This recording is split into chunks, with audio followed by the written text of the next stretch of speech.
How to make a chart in Google Sheets. Hey everyone, welcome back to the channel. If you're new here, don't forget to hit the subscribe button and turn on the notification bell to not miss any updates. So let's dive right in. First things first, open up your Google Sheets and then make sure your data is right there. Then select the data and then go to the Insert tab on the top.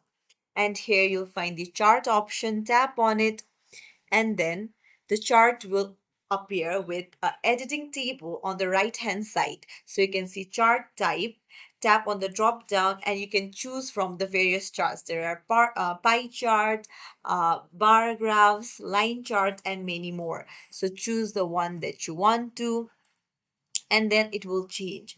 You can even choose stacking, standard or 100%. You can even choose the data range that you want in the chart, and then you can even switch rows, columns, use row as headers and all. And if you tap on the chart itself, then you'll find the series option here, and if you tap on the drop down you can change the series, and on the format options you can even change the color.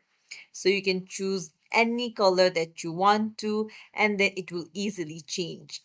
And it's as simple as that. If you found this tutorial helpful, don't forget to like and subscribe to our channel for more tips and tricks. Thank you for watching.